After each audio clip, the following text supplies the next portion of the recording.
Bonjour à toutes et à tous, on se retrouve aujourd'hui pour une nouvelle vidéo. Aujourd'hui il va s'agir d'une vidéo de mise à jour de disparition ou cold case francophone dont j'ai déjà parlé sur ma chaîne. Et là on va parler aujourd'hui de 3 dossiers. J'ai déjà fait une vidéo de ce genre il y a environ un mois et demi sur ma chaîne, donc je vous la mets ici, n'hésitez pas à aller la voir, on parle de 4 dossiers de disparition. Aujourd'hui je vais vous parler de mise à jour de 2 dossiers de disparition et un dossier de cold case de meurtre, celui de Guylaine Potvin, qui a connu un rebondissement considérable et un peu inespéré, de même que pour le dossier de disparition d'Anne-Charlotte Poncin. En plus de ça, je vais vous parler à nouveau de la disparition d'Éric Forêt, parce que oui, je vous en ai déjà parlé il y a un mois et demi, mais entre-temps, il y a eu vraiment une énorme découverte et surtout une piste d'investigation qui a été révélée au public. Cette piste avec l'ARPD, on la connaissait déjà, je vous en avais parlé dans ma première vidéo de mise à jour, mais je pouvais pas vous en dire plus. Il fallait protéger le secret de l'instruction, mais c'est sorti médiatiquement, donc je vais pouvoir un peu plus vous en parler. Pour celles et ceux qui rejoignent la chaîne aujourd'hui, qu'est-ce que l'ARPD? L'ARPD, c'est l'association d'assistance et recherche de personnes disparues pour laquelle je suis enquêtrice bénévole. Donc je vous conseille d'aller voir mes premières vidéos sur les dossiers de disparition d'Éric Forêt, d'Anne-Charlotte Poncin et le dossier cold case du meurtre de Guylaine Potvin, et également ma première vidéo de mise à jour pour pouvoir vraiment tout comprendre aux derniers nouveaux faits que je vais vous énoncer dans cette vidéo. Tous les liens des vidéos dont je vous parle seront en description de cette vidéo. On se retrouve juste après ça.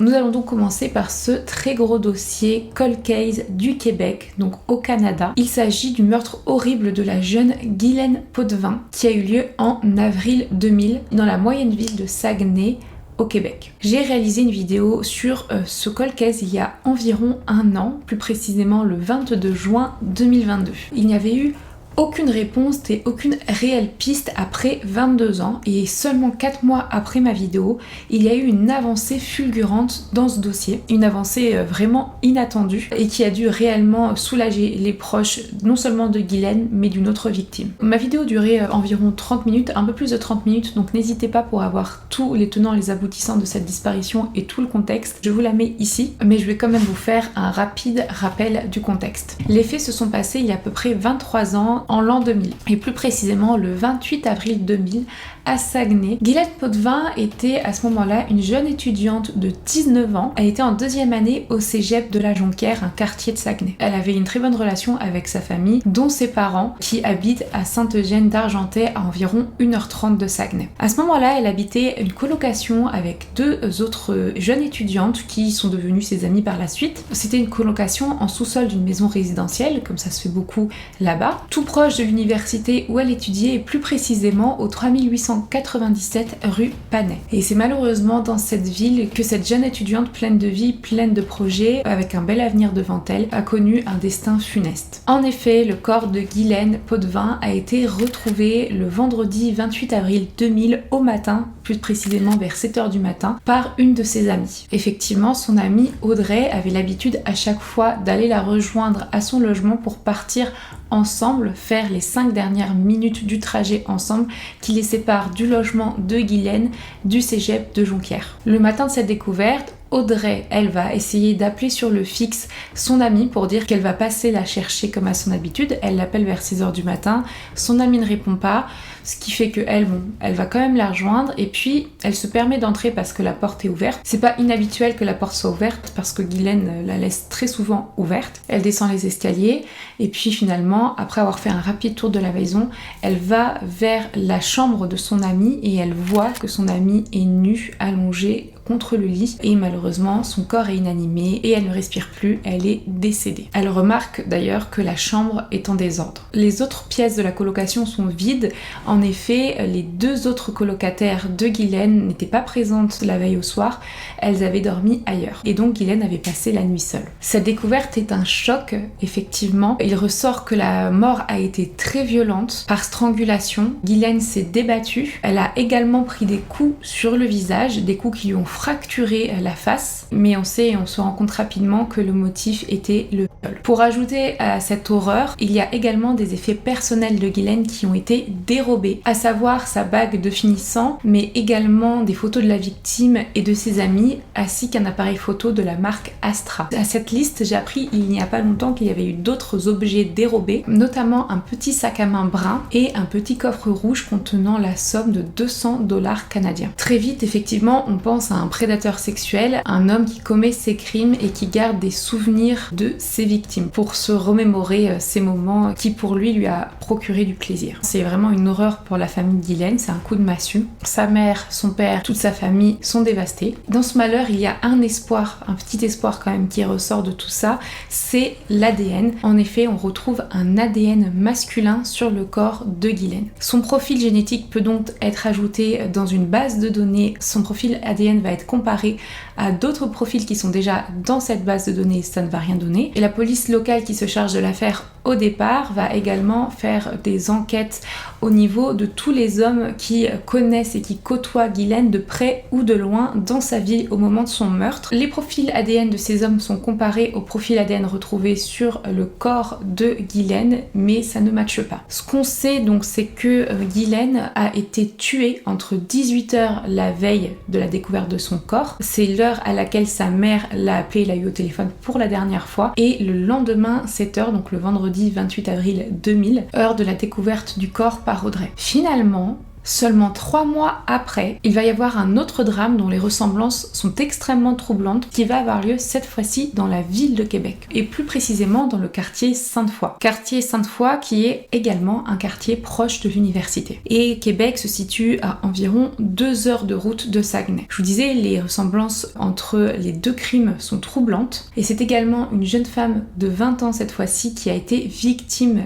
d'un crime similaire. Cette jeune femme qui s'appelle Isabeau et qui par chance, on va dire, s'en est sortie. Elle a appelé le 911 exactement le 3 juillet 2000, donc 3 mois après le premier crime, le meurtre de Ghislaine. Isabeau, donc 20 ans, est une jeune étudiante également. Elle aussi habite dans le sous-sol d'une maison résidentielle et elle s'est faite agresser de la même manière que Ghislaine, dans la nuit du 2 au 3 juillet 2000. Elle aussi a été battue, elle a été et elle porte également des marques de strangulation. Chez elle également, elle a un bijou qui aura été dérobé. Encore une fois, l'agresseur derrière lui a laissé son ADN et son ADN match avec l'ADN retrouvé sur la scène de crime de Ghislaine Potvin. Donc on peut être sûr que la personne qui a fait ces 2 crimes est la même personne, c'est le même homme et en plus il est vrai que le mode opératoire est exactement le même dans les 2 cas. Heureusement, le cas d'Isabeau a une issue beaucoup plus favorable que celui de Ghislaine et évidemment donc cette jeune femme dont l'identité est protégée va donner des informations aux enquêteurs qui sont assez intéressantes. Elle va expliquer que elle s'est fait réveiller par un homme qui était en train de l'étrangler et qui lui donnait des coups. Elle a vraiment senti qu'en fait il lui donnait des coups pour qu'elle meure et c'est seulement quand elle a fait semblant d'être morte, donc elle a fait la morte, qu'il a commencé à l'agresser.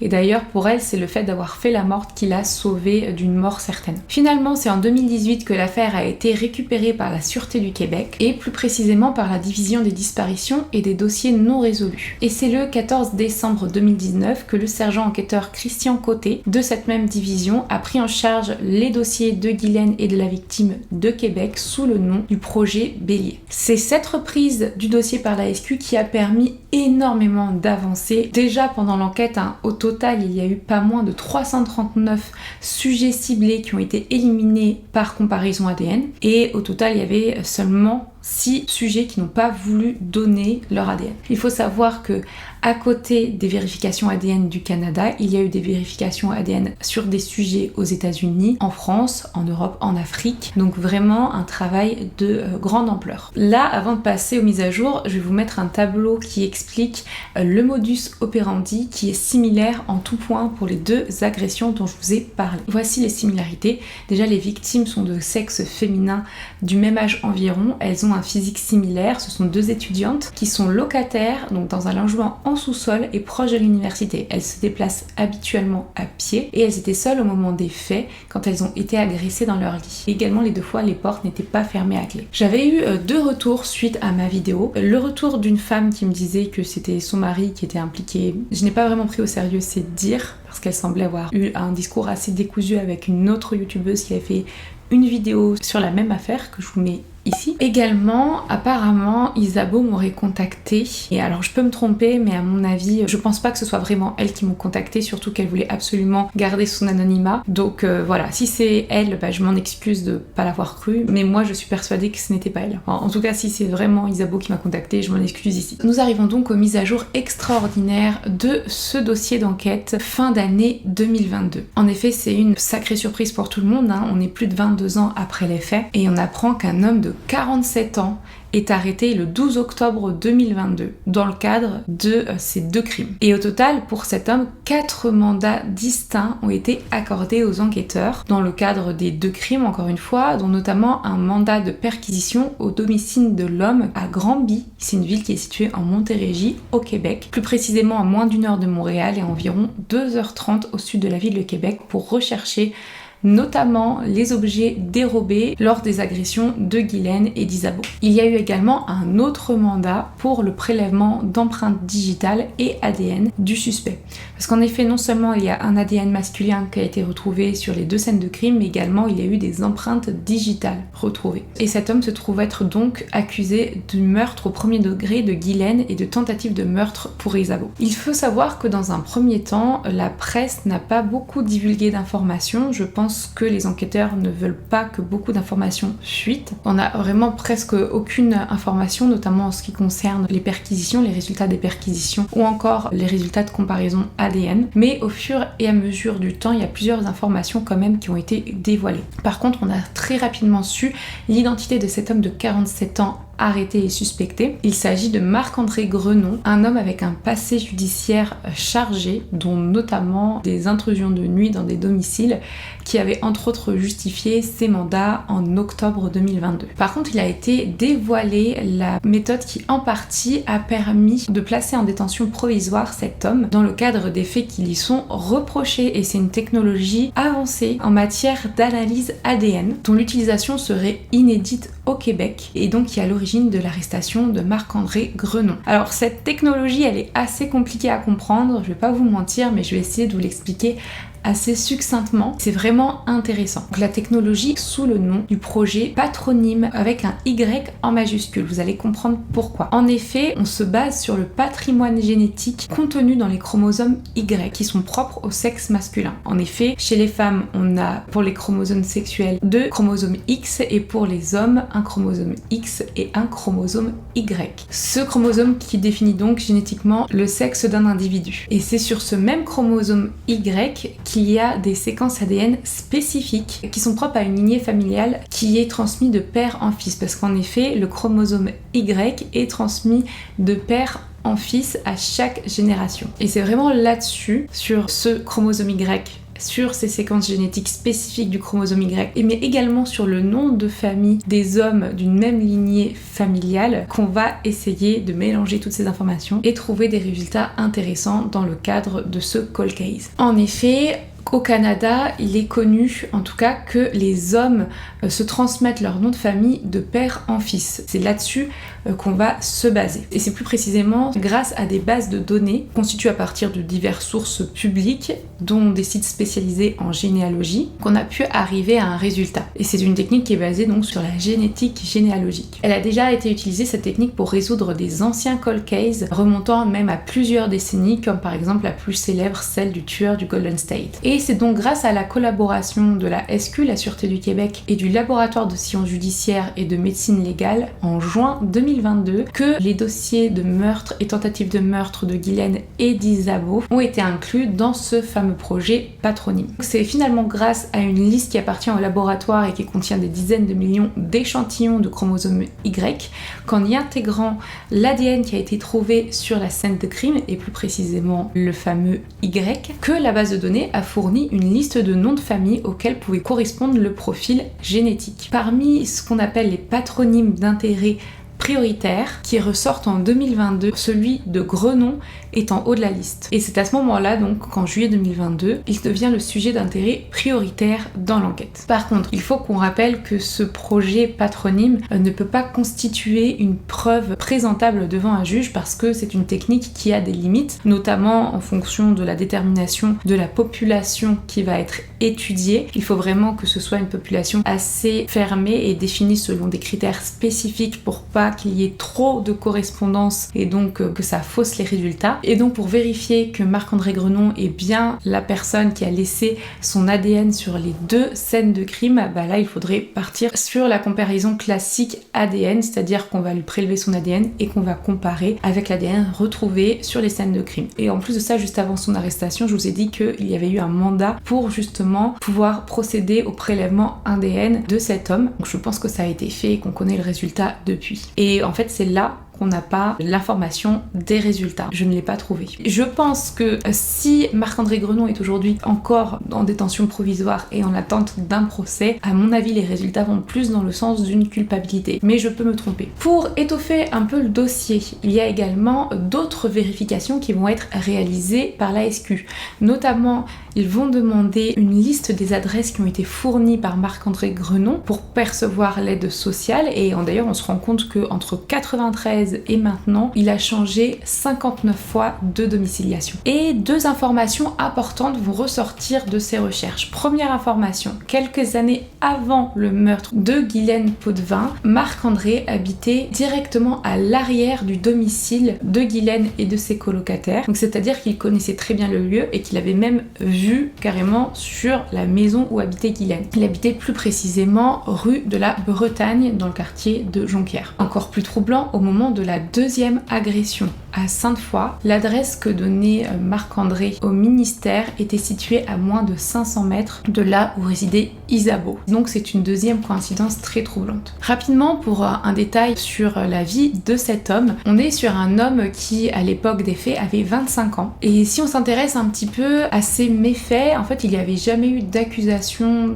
d'agression sexuelle, de tentative de meurtre, pas de méfaits de ce type, mais plus précisément, entre 93 et 2022, il y a eu des vols et intrusions de nuit, des tentatives d'introduction par effraction, des menaces, des voies de fait, des possessions d'outils de cambriolage, des méfaits de recel, des bris de conditions, des possessions et consommations de stupéfiants liés à sa santé mentale. Et ces crimes, la plupart du temps, ont été réalisés entre deux quartiers de Saguenay, Jonquière et Chicoutimi. D'ailleurs, 3 jours avant le meurtre, il avait été arrêté pour un dossier de vol à Chicoutimi et avait donné à l'époque comme adresse la maison des sans-abri qui se situe à une vingtaine de minutes du domicile de Ghislaine. Son méfait le plus récent date de 2006, donc ça fait un petit moment. Il avait été condamné à ce moment-là à une amende avec probation de 2 ans pour vol commis en 2002 dans le district de Jonquière. Ce qui est fou, c'est que dans une vidéo sur YouTube, qui est encore disponible aujourd'hui, il témoigne pour le compte de l'organisme L'Autre Versant, un peu à titre d'exemple, pendant un colloque de l'association, qui est une association québécoise, pour une réadaptation psychosociale. C'est une vidéo qui date de 2017. Dans cette vidéo, il donnait son exemple, le travail d'introspection qu'il avait fait et qu'il accomplissait pour changer sa vie. Je vous laisse quelques extraits et franchement, ça paraît lunaire par rapport aux faits qui lui sont reprochés. Bien, bonjour, ça me fait plaisir d'être ici ce matin, puis je suis vraiment heureux. Je m'appelle Marc-André, moi je suis né à Montréal. J'ai beaucoup voyagé dans ma vie, donc moi c'est à tous les 2 mois, je déménageais parce que j'étais pas bien nulle part. Moi j'étais une personne qui était considérée comme un cas perdu, qui avait aucun espoir. Il y avait plus personne qui avait espoir en moi de me rétablir, puis j'étais un cas lourd. Moi ça fait déjà 20 ans que je me rétablis à ma façon, puis là depuis 5 ans c'est plus intensif, puis c'est plus positif. positif, puis c'est plus dans l'action, puis dans l'évolution continue, puis dans la formation continue. Tu sais, on parle de processus. Moi, ça a été un très long processus. C'est 20 ans, là, c'est pas, ça se fait pas du jour au lendemain.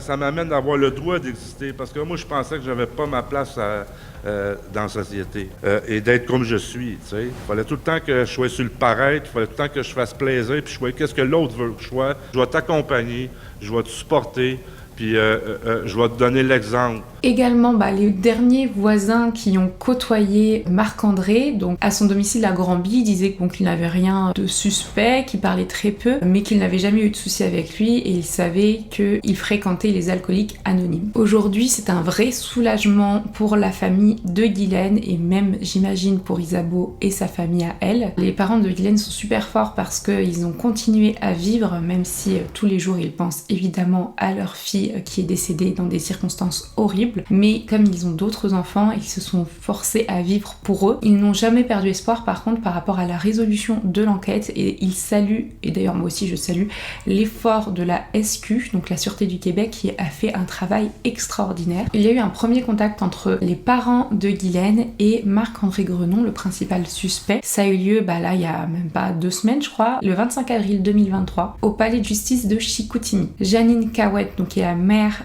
de Guylaine, et son mari Romuald Potvin ont fixé des yeux tout le long de la séance l'accusé et ils se tenaient la main. On n'en sait pas plus sur cette rencontre qui est en fait une sorte de conférence préparatoire au procès. Et il y en aura une deuxième d'ailleurs de rencontre de ce type le 15 juin 2023. Pour les autorités, eux, ils sont persuadés que Marc-André Grenon a réalisé d'autres crimes de ce genre. Effectivement, on réalise pas 2 crimes comme ça et derrière on s'arrête du jour au lendemain. Pour eux, c'est sûr qu'il y a d'autres victimes ou il y a eu d'autres tentatives de ce genre. Pour ce qui est de la date du procès de Marc-André Grenon, on n'a pas de date spécifique, mais on sait que ça va avoir lieu en automne 2023 et c'est prévu pour une durée de 5 à 6 semaines devant un jury. Pour le moment, Marc-André Grenon est toujours présumé innocent. Si mes sources sont bonnes, lui il nie tous les faits qui lui sont reprochés. À savoir avoir actuellement agressé puis tué Guylaine Potvin le 28 avril 2000 à Jonquière, à Saguenay.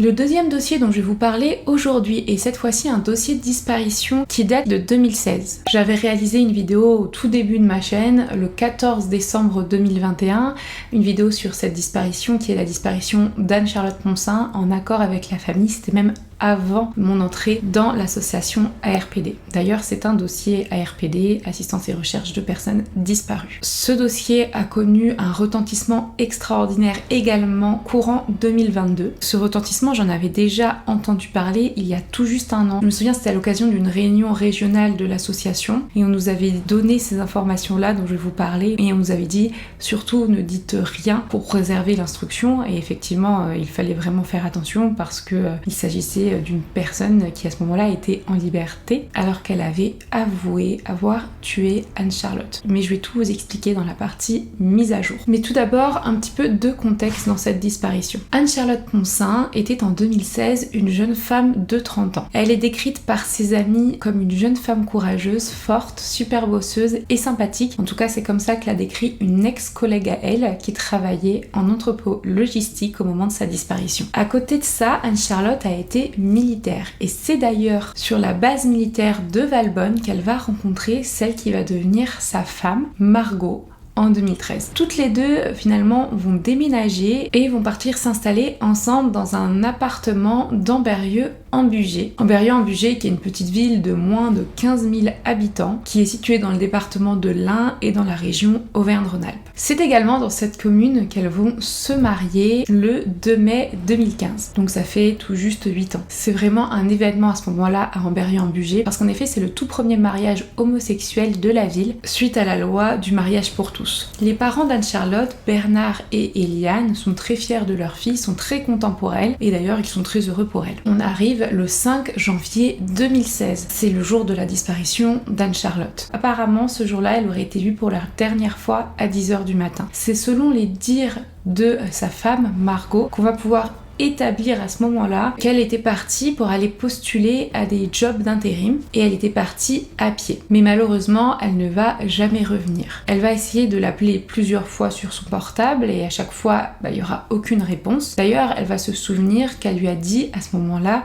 de ne pas l'attendre pour manger. Et on n'aura plus jamais aucune nouvelle d'Anne-Charlotte. Finalement, Margot, sa femme, va appeler la gendarmerie en fin de journée, va déclarer la disparition d'Anne-Charlotte, qui va tout de suite être considérée comme étant inquiétante. Et en effet, si malheureusement Anne-Charlotte a eu un souci où elle a été déséquilibrée ou tout simplement elle est tombée dans les pommes dehors et qu'on l'a toujours pas retrouvée, elle risque l'hypothermie, elle risque de mourir rapidement derrière parce que le 5 janvier 2016 dans cette région il fait extrêmement froid. Et donc ça a été considéré inquiétant dès le départ. Ce n'est que le lendemain que Margot va contacter les parents d'Anne-Charlotte pour prévenir de la disparition inquiétante de leur fille. Au départ, on pensait qu'elle était partie avec son portable, mais apparemment, son portable a été retrouvé par sa femme 3 jours après. Il aurait été dissimulé ou alors tombé derrière le canapé. Ce téléphone est ensuite saisi et aucun élément très important, mais je vais vous en parler un petit peu dans la partie mise à jour, n'a été à ce moment-là indiqué. Il y a également des battues qui vont être faites avec des équipes cynophiles. Il y a une piste à un moment qui va être sentie, mais ça ne va rien donner. Parce qu'en plus, ces jours-là, il pleuvait énormément. Le père d'Anne-Charlotte, donc Bernard, va appeler tout le répertoire téléphonique de sa fille.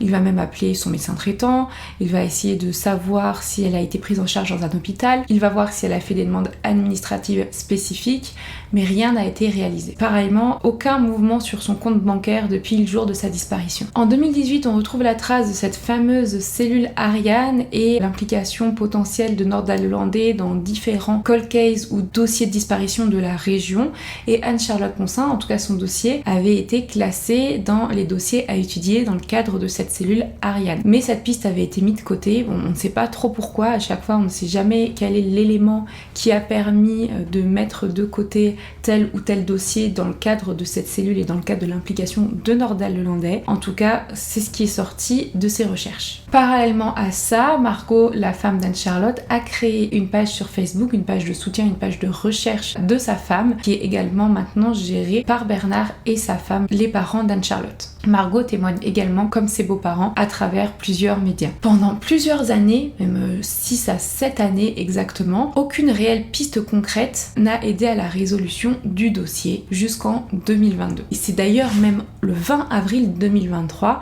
qu'on va apprendre que la chambre d'instruction de la cour d'appel de Lyon a confirmé l'incarcération de Margot. Alors Margot, qui est quand même l'épouse d'Anne-Charlotte Poncin, qui est aujourd'hui à 37 ans. Et on apprend également qu'elle avait été placée en détention provisoire le 13 mars 2023. Elle avait été entendue par la juge d'instruction. C'est cette juge même qui avait délivré un mandat d'amener. Alors, je ne savais pas ce que c'était un mandat d'amener, d'ailleurs je pensais qu'il s'était trompé dans l'article et que c'était un mandat d'arrêt, mais non, effectivement il y a bien une différence entre les deux mandats que je vous mets ici, que je ne connaissais pas avant de faire cette vidéo. Et donc ce que nous on savait déjà à l'époque, en 2022, là en mai 2022, c'est qu'elle avait déjà été placée en détention provisoire une première fois après une garde à vue le 5 janvier 2022, donc il y a plus d'1 an. Et c'est là qu'elle aurait avoué être impliquée dans la disparition de sa femme. Et effectivement, elle va dire qu'en janvier 2016, donc au moment de la disparition de sa femme, en fait, elle aurait, selon ses dires, trouvé le corps d'Anne-Charlotte, qu'elle aurait ensuite dissimulé. Elle en aurait même d'ailleurs parlé à une connaissance du fait qu'elle aurait dissimulé le corps. Elle lui aurait montré où c'était. L'Ouest France va donner un peu plus de précision quant à ses aveux, et en effet, le média explique qu'elle avait finalement indiqué que sa compagne s'était suicidée par médicament et qu'elle-même avait transporté le corps dans la panique puis jeté dans l'eau à partir d'un pont, sans indiquer le lieu exact. Mais elle n'avait jamais renouvelé ses aveux devant la juge d'instruction. Et donc finalement elle avait été libérée car les juges avaient estimé à l'époque qu'il n'y avait pas suffisamment d'éléments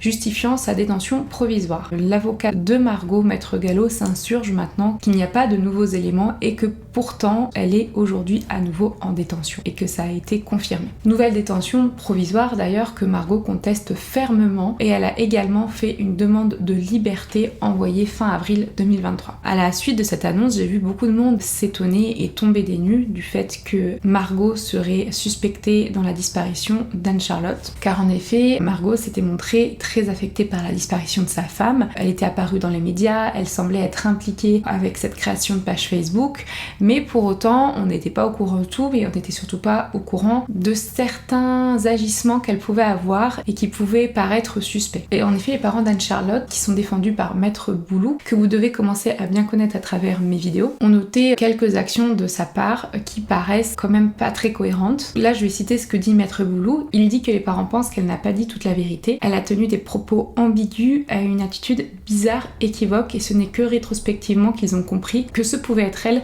la responsable de la disparition, mais ils ne veulent pas se tromper d'auteur non plus. Effectivement, les parents trouvent qu'en effet, elle s'est désintéressée assez vite des recherches de sa femme, débattue. Elle semblait pas vraiment très impliquée. Également, il ressortirait des investigations qu'au téléphone, elle avait des conversations codé, et aussi le fait qu'elle retrouve seulement 3 jours plus tard le téléphone d'Anne-Charlotte qui aurait été dissimulé derrière le canapé paraît quand même assez étrange. Enfin, il y a aussi des déclarations qui surprennent les parents Poncin. Plusieurs fois, Margot va répéter qu'Anne-Charlotte ne se sentait pas très bien, qu'en plus elle avait des problèmes d'acouphènes, puis finalement elle ne se sentait pas très bien par rapport à l'instabilité de son travail, qu'elle avait d'ailleurs dû quitter en partie à cause de ses acouphènes qu'elle avait eu à cause d'un accident de tir. Et elle indique aussi aux parents que Anne-Charlotte voulait changer de sexe et que ça la travaillait énormément, et qu'elle-même, Margot, ne voulait pas qu'Anne-Charlotte change de sexe. Et vraiment quelque chose qui les a un peu choqués. Un jour, elle a refusé de participer à une battue.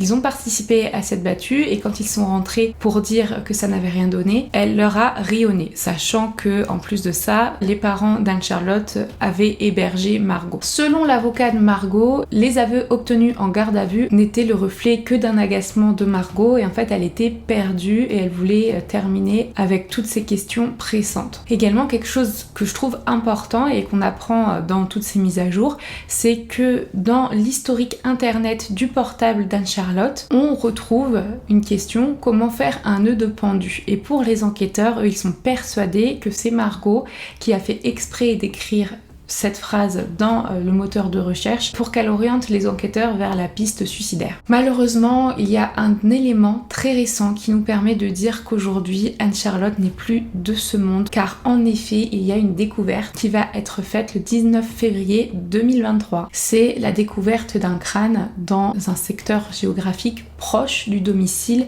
du couple. Et comme la plupart du temps, c'est soit des promeneurs, soit des cueilleurs de champignons, ou soit des chasseurs qui retrouvent des ossements, là c'est un chasseur qui va découvrir le crâne d'Anne-Charlotte dans un bois situé à 1,3 km du domicile conjugal. Et après expertise ADN, il s'agit bien du crâne d'Anne-Charlotte Poncin. Ce qui a été mis en lumière, c'est que c'était un lieu qu'apparemment Margot connaissait très bien. Et quand elle a été confrontée à cette découverte, la suspecte va continuer de nier son implication dans la disparition de sa femme. Si on part sur l'hypothèse du crime, donc si crime il y a eu, il faut bien qu'il y ait un mobile.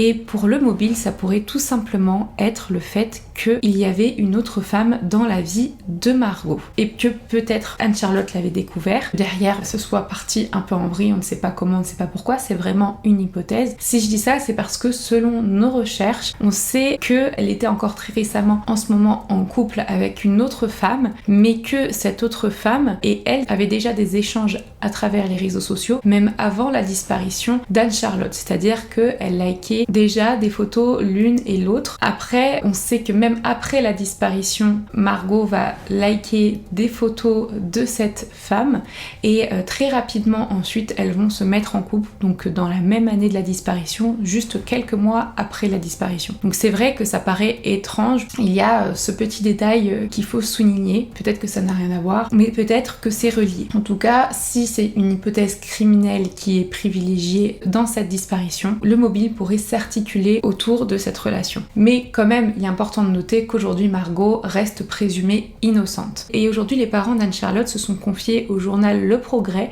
D'ailleurs, je vais vous faire un petit résumé de ce qui a été dit, mais sinon je vous mets évidemment toutes mes sources en barre d'infos. La mère d'Anne-Charlotte va expliquer que depuis la découverte du crâne de sa fille, elle ne dort plus et elle veut simplement que toutes ces investigations mènent à quelque chose et qu'elle puisse enfin faire son deuil. Le père d'Anne-Charlotte, lui, va un peu plus s'exprimer. Bernard, il va se confier sur certains éléments qui, selon lui, auraient dû être plus investigués. En effet, donc lui, il rappelle qu'il y avait bien un chien qui avait flairé une piste avec, vous savez, les équipes cynophiles qui ont été sur place. Il avait flairé la piste de sa fille jusqu'au parking où elle garait d'habitude sa voiture avec sa femme. Ça n'avait pas plus fait tiquer les enquêteurs que ça parce que bon, c'était un trajet qu'elle faisait régulièrement. La piste était arrêtée net à cet endroit-là. La voiture a été retrouvée près de la gare, mais apparemment elle aurait été retrouvée garée à une place inhabituelle. Et lui, il dit qu'il aurait aimé que la voiture et l'intérieur soient un peu mieux examinés par les enquêteurs, notamment parce que Anne-Charlotte conduisait quand même très proche du volant. Il aurait aimé savoir par exemple la position du siège par rapport au volant pour essayer de déterminer qui avait pris la voiture ce jour-là ou autre. Également, il n'y avait pas eu d'enquête de voisinage à l'époque. Par ailleurs, il déplore un manque de transparence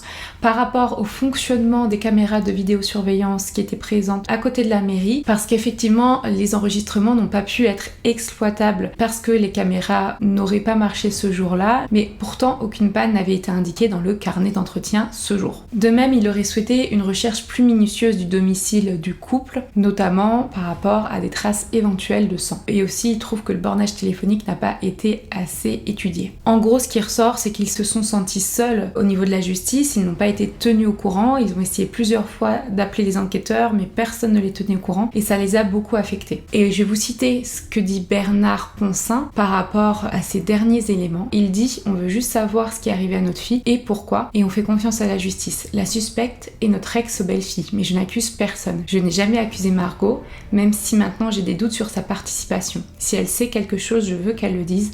Il s'est passé quelque chose, il y a trop d'incohérences pour moi. Ce qu'on veut, ce sont des preuves pour lever les doutes, et si elle couvre quelqu'un, elle doit le dire, car on pense à tout, on ne sait plus. Si ce n'est pas elle, ce n'est pas elle. On veut juste retrouver notre fille et faire ce qu'il faut pour savoir ce qui s'est passé.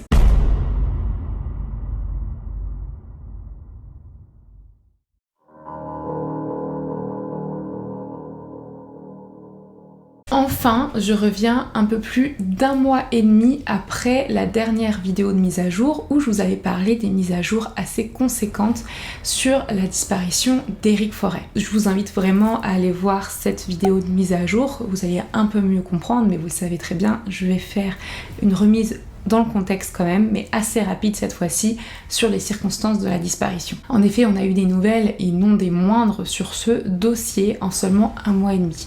D'ailleurs, quand j'ai eu des nouvelles, je me souviens, c'était la veille où le communiqué de presse allait sortir. J'ai été appelée par quelqu'un de l'association qui m'a parlé de ces nouvelles et du fait qu'il fallait rester assez stoïque sur la piste dont je vous avais parler dans cette vidéo de mise à jour où je ne pouvais pas trop en dire plus, mais dont les éléments sont sortis, donc je vais pouvoir enfin vous parler de cette piste qui, à mon sens, est une piste très importante à étudier. Pour un rappel rapide des faits, on parle d'Éric Forêt, un homme de 46 ans qui, au moment de sa disparition, habitait avec son petit ami François-Régis Pic à Chatuzange-le-Goubet, qui est une petite commune de la Drôme, en région, encore une fois, Auvergne-Rhône-Alpes.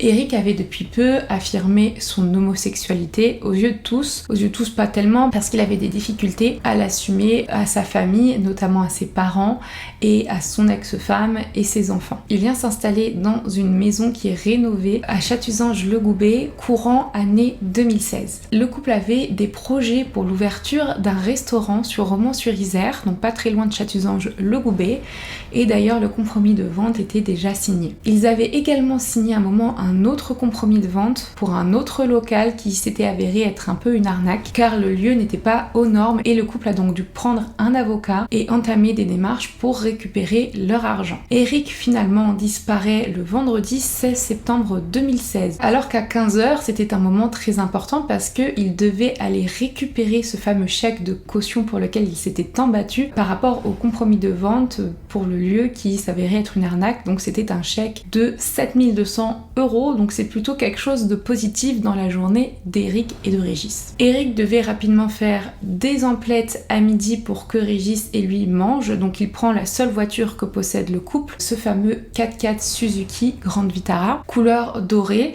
Il va faire des achats au Super U qui est à 5 minutes de chez lui et également à une petite boulangerie. C'est dans cette petite boulangerie et plus précisément sur les enregistrements de vidéos de caméras de surveillance qu'il va être aperçu pour la dernière fois vivant. Ensuite, on n'aura plus aucune nouvelle. Il ne va répondre à personne et il va disparaître avec cette fameuse voiture beige dorée immatriculée EA 858 RS. À ce moment-là, bizarrement, aucune battue ne va être réalisée par les enquêteurs, aucun sondage des cours d'eau.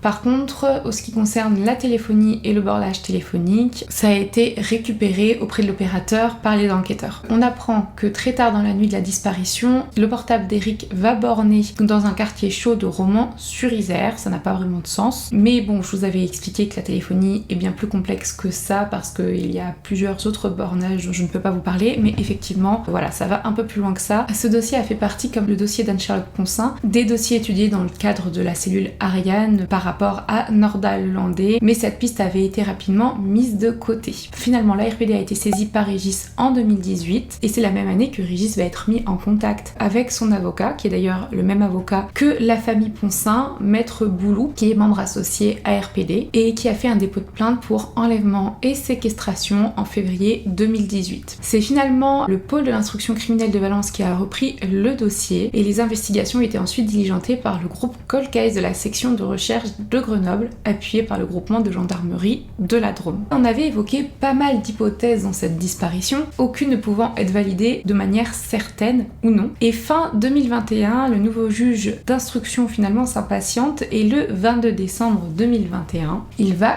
clôturer l'enquête alors que des vérifications ne sont pas terminées. Le parquet de Valence s'oppose à cette clôture et d'ailleurs Maître Boulou, l'avocat de Régis, va également plaider dans ce sens le 27 septembre 2022, sans savoir pour autant qu'il y avait eu la découverte du crâne d'Eric juste avant de plaider dans ce sens. Et en effet, plus de 6 ans après la disparition d'Eric, on apprend avec surprise que son crâne a été retrouvé dans le Vercors, qui est un massif montagneux de la région et plus précisément sur la commune de Barbière, à une dizaine de minutes du domicile du couple. Ce sont des analyses médico-légales qui ont permis de déterminer que l'ADN correspondait bien à celui d'Eric Forêt. On sait qu'aujourd'hui, Eric Forêt est décédé. Le rapport d'expertise du crâne indique qu'il a été retrouvé avec plusieurs fractures sans parvenir à identifier l'origine des lésions. On sait que c'est probablement avec des coups peu violents ou une chute. Ce que dit Régis Pic au moment de la découverte de ce crâne, il va dire qu'il a cherché dans le secteur au début et on n'a rien vu, on est peut-être passé à côté, c'est horrible. Au vu des informations connues, c'était l'hypothèse criminelle qui était la plus plausible pour moi et c'était une des pistes qui est aujourd'hui encore explorée par les enquêteurs. Et finalement, par un réquisitoire supplétif en date du 3 janvier 2023, le parquet de Valence a donc étendu la saisine du juge d'instruction à la qualification de meurtre pour qu'il poursuive désormais l'élucidation des circonstances, le cas échéant, criminelles du décès d'Eric Forêt. Et donc c'était quand même des sacrées avancées dont je vous avais parlé il y a maintenant 1 mois et demi, mais entre-temps, il y a eu des nouvelles découvertes, des nouvelles avancées qui font encore se poser plus de questions. Rappelez-vous, au moment de la mise à jour, lors de ma première vidéo, je vous avais fait parvenir l'appel à témoins qu'avaient partagé les enquêteurs du dossier concernant la voiture, le 4x4 qui avait disparu avec Eric Forêt en 2016. Et bien finalement, on apprend le 6 avril que le 3 avril, donc 3 jours avant, il y avait eu des recherches qui avaient été faites sur le terrain, qui avaient permis la découverte du véhicule d'Eric Forêt dans un contexte montagneux particulièrement difficile d'accès, dans les environs du col de Tourniol, dans la Drôme. Et ce véhicule avait été découvert fortement accidenté. À côté, on avait découvert des ossements humains, mais également divers effets. On n'a pas plus de détails sur quels sont les éléments qui ont été retrouvés avec cette voiture. Par contre, il n'est pas indiqué si le lieu de la découverte de ces derniers éléments était proche ou non du lieu de découverte du crâne d'Eric. Et donc, cette découverte va permettre aux enquêteurs de pouvoir un petit peu mieux étudier les circonstances de la disparition pour fermer ou ouvrir des pistes. En effet, il y a des expertises techniques qui sont d'ores et déjà prévues et elles vont être confiées à l'Institut de recherche criminelle de la Gendarmerie nationale ou l'IRCGN. Aucune des pistes aujourd'hui n'est privilégiée, mais en tout cas les pistes criminelles et accidentelles vont être étudiées, selon les dires du procureur. Vous vous souvenez, je vous avais parlé de cette fameuse piste qui n'avait pas été divulguée, dont on était au courant, et finalement qui, avec ces dernières informations, a été révélée. Donc je vais pouvoir un peu plus vous en dire. C'est une piste qui oriente clairement vers un acte criminel. Apparemment, c'est une piste qui est connue depuis 2018, mais à ce moment-là, elle n'avait pas vraiment été prise en compte. Mais c'était une piste qui était ressortie après l'étude des personnes qui pouvaient se trouver au même endroit au même moment, par exemple au Super U, qu'Éric Forêt au moment de sa disparition. Ils se sont intéressés au profil d'un client du magasin Super U, qui est le dernier endroit avec la boulangerie où Éric Forêt a été aperçu formellement vivant sur des enregistrements de vidéosurveillance. Comme ils se sont dit qu'ils pouvaient avoir des informations ou peut-être avoir vu quelque chose à ce moment-là, ils voulaient l'interroger et quand ils sont allés à sa rencontre, ils se sont finalement rendus compte que le 12 septembre 2018, il s'était pendu. Et c'était un homme qui s'appelait Alexis G et qui résidait à Chatuzange-le-Goubet. C'est assez étrange parce que il s'est pendu 2 ans presque jour pour jour après la disparition d'Éric Forêt. Peut-être que c'est une simple coïncidence, mais avec les éléments que je vais vous expliquer par la suite, on peut se poser la question. Ce qui a été dit, je vais citer, c'est qu'Alexis les intéresse parce que c'est le client qui a réglé à la caisse juste avant Éric Forêt, ce qui a été confirmé d'ailleurs par les caméras de vidéosurveillance du Super U. Pour eux, il a dû voir quelque chose et donc à ce moment-là, il n'était pas suspect et il voulait juste l'entendre. Mais bon, il a décidé de mettre fin à ses jours et d'ailleurs c'est un acte qui intrigue les enquêteurs et ils se rendent compte en interrogeant sa veuve qu'il n'était vraiment pas bien au moment de son acte. Finalement, il y a un autre homme qui va être identifié qui s'appelle Vincent J. Les 2 hommes traînaient tout le temps ensemble, ils avaient une relation assez fusionnelle, on va dire une relation amicale. Quand on le questionne sur le dossier d'Éric Forêt, ses réponses sont évasives et divergentes. Mais les enquêteurs au départ ne trouvent pas de lien entre lui et la disparition. Il est plusieurs fois entendu, mais il est à chaque fois relâché. Vincent, lui, habite à Barbières, et c'est le détail qui va faire que finalement les enquêteurs vont un peu plus s'intéresser à lui. Parce qu'en 2022, on sait que le crâne d'Éric Forêt a été retrouvé à Barbières. Finalement, la relation entre les 2 hommes, Alexis et Vincent, et étudier de manière un peu plus approfondie, ainsi d'ailleurs que leurs habitudes, notamment l'habitude pour un des deux de faire du stop pour rentrer chez lui à Barbières. On sait qu'ils ont une grande complicité, on sait que ces 2 hommes avaient des traits de personnalité et des mœurs quand même assez spéciales et donc la plupart punissables par la loi. Par exemple, si on parle d'Alexis qui lui s'est donné la mort, quelque temps avant, l'homme avait quand même été placé en garde à vue pour des faits de violence envers sa compagne. D'ailleurs, celle-ci a été interrogée, elle explique qu'il était dépressif et qu'il vivait reclus dans sa chambre. À ce moment-là, son téléphone et son ordinateur portable avaient été saisis et c'est donc fortuitement qu'on découvre des fichiers pédopornographiques sur son appareil et même une conversation qui indique qu'Alexis souhaitait engager des soins pour ses addictions. Le même type de recherche a été fait pour Vincent qui, comme je vous l'ai dit, a été entendu dans le cadre de la disparition d'Éric. À chaque fois, il a livré des versions différentes et finalement, il va expliquer que lui était, comme Alexis, finalement présent le jour de la disparition d'Éric sur le parking de ce fameux Super U.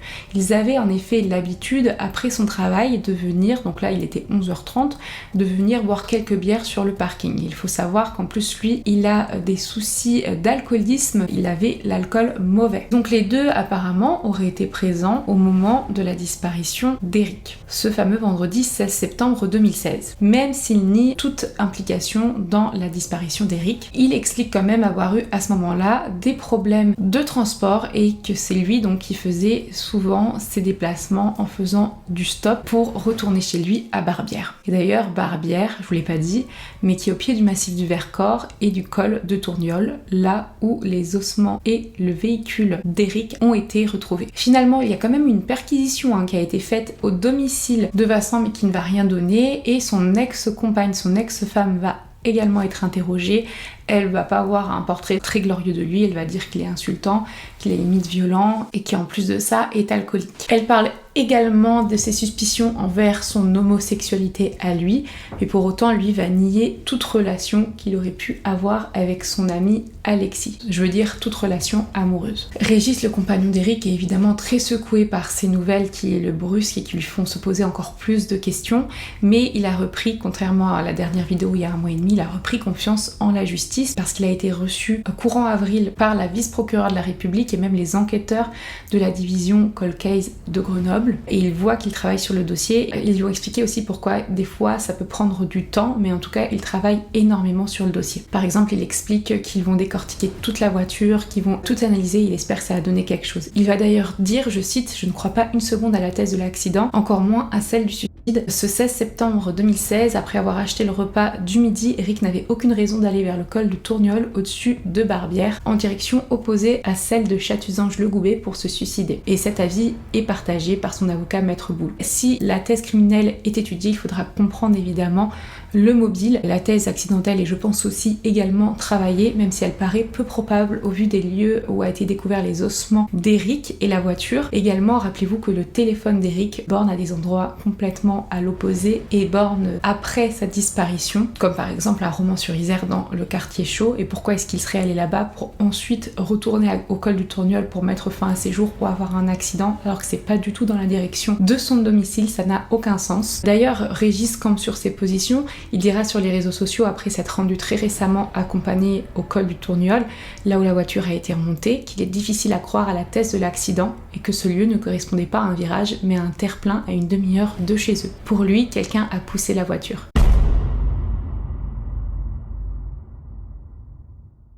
Voilà, je vous remercie énormément d'avoir regardé cette vidéo. J'espère que ces vidéos de mise à jour vous apprennent pas mal de choses. On se retrouve la semaine prochaine pour une nouvelle vidéo et tous les lundis pour des live Twitch où on enquête ensemble sur des dossiers de disparition ou sur des cold cases. En attendant, prenez soin de vous et de vos proches.